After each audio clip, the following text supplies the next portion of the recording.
ఎందుకంటే నాకు బాధ్యత తప్పకుండా ఉండటానికి, నియంత్రించుకోవడానికి, అహంకారం రాకుండా ఉండటానికి ఎప్పుడు చూడండి చెప్పులు లేకుండా ఉంటాడు.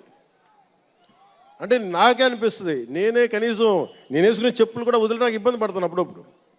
అలాంటిది రామ్ చరణ్ చెప్పులు లేకుండా మామూలు హీరో కాదు, హాలీవుడ్ దాకా వెళ్ళాడు, ఆస్కార్కి వెళ్ళాడు.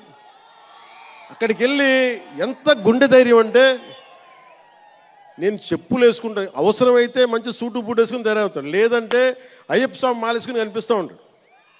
అంటే వ్యక్తిత్వంలో ఎంత బలం ఉండాలి ఆ వ్యక్తికి. అందుకని అలాంటి రామ్ చరణ్ మంచి 16 అణాలు తెలుగువాడు, మా బంగారం, నా తమ్ముడు.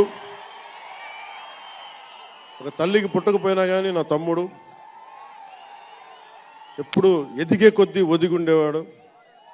అతనికి మరింత విజయం కలగాలని, అద్భుత విజయాలు కలగాలని మనస్ఫూర్తిగా